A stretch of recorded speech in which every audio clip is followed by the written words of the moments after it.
Have you ever wondered why some habits just seem to stick while others, they just fizzle out?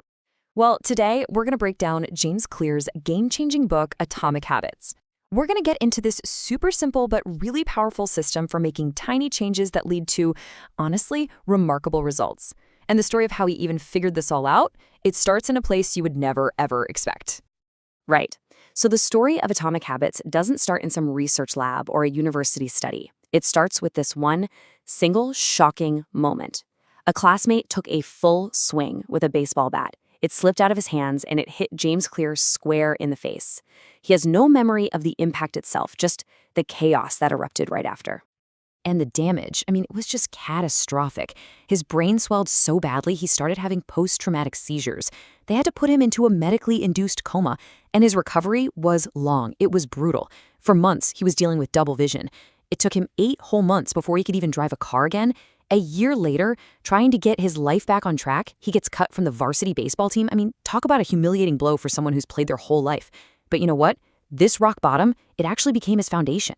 When he started college, he knew he had no choice but to rebuild his life, literally from scratch.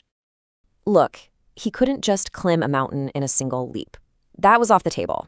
His only real option was to focus on the smallest possible steps he could take. And this was the moment. This was when he discovered the surprising power of what he'd later call atomic habits.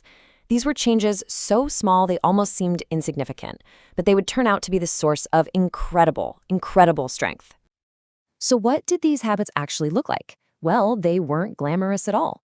While other people were staying up late and partying, Clear was just focusing on the absolute basics, getting to bed on time, keeping his room tidy, lifting weights consistently. These weren't revolutionary, but they were things he could control. They gave him a sense of order when everything else felt like chaos. And what he was doing, without even knowing it, was tapping into a really powerful mathematical principle. So what's the math behind all these tiny gains? It's actually super simple, but the result is staggering. If you get just 1% better each day, you don't end the year 365% better. No, because of the power of compounding, you end up, get this, nearly 37 times better. But here's the catch. This principle, it cuts both ways. While those tiny improvements compound into these incredible results, tiny slips, tiny setbacks, they do the exact same thing in reverse. Getting just 1% worse each day doesn't just leave you a little bit behind, it erodes your progress until you are left with almost nothing. Clear calls habits the compound interest of self-improvement.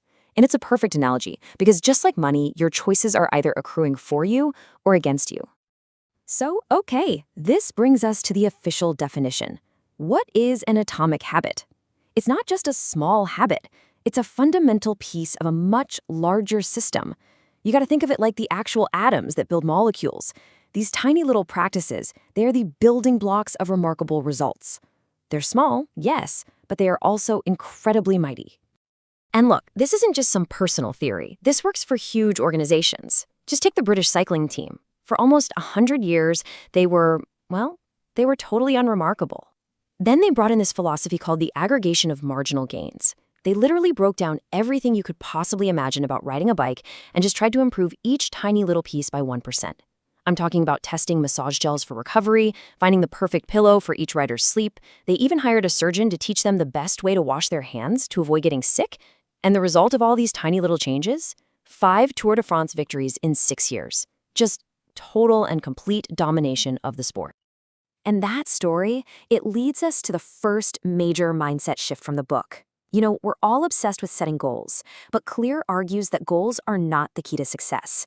This quote is absolutely crucial. You do not rise to the level of your goals, you fall to the level of your systems.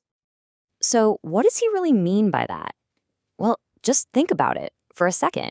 Winners and losers, they often have the exact same goals. Every single team in a league wants to win the championship, right? The goal itself isn't what separates them. Goals are also just momentary. You can achieve the goal of cleaning your room, but if your system is to just throw clothes on the floor, it's going to be messy again tomorrow.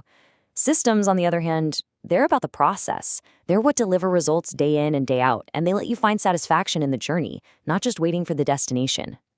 Okay, this brings us to what is maybe the most profound shift in the entire book.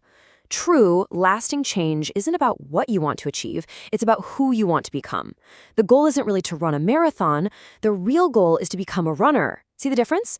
One is a temporary thing you do, the other is a permanent shift in who you are.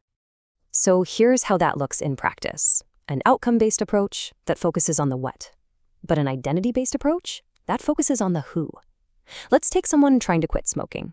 If you offer them a cigarette, they might say, "No thanks, I'm trying to quit." That's an outcome.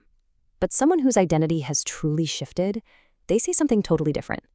They say, "No thanks, I'm not a smoker."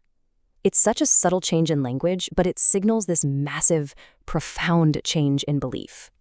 So how do you actually do it? It sounds big, right? Changing your identity? But it's really a simple two-step process.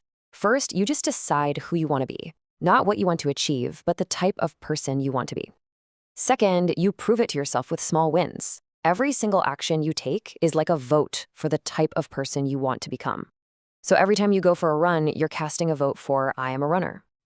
So how do we actually build these identity-shaping habits? Well, Clear gives us a super practical operating manual, the 4 laws of behavior change. First law, make it obvious. You want to read more? Don't hide the book on a shelf, put it right on your pillow. And to break a bad habit, you do the opposite. Make it invisible. Hide the junk food where you can't see it. Second law, make it attractive. You don't just go for a run, you get to listen to your favorite podcast, but only while you run. Third law, make it easy. Your goal isn't do 100 push-ups, your goal is just put on your workout clothes. You start with something that takes less than 2 minutes. And finally, the fourth law, make it satisfying. Your brain needs an immediate reward. So maybe you track your habit with a big, satisfying checkmark on a calendar. That little hit of dopamine makes you want to come back and do it again.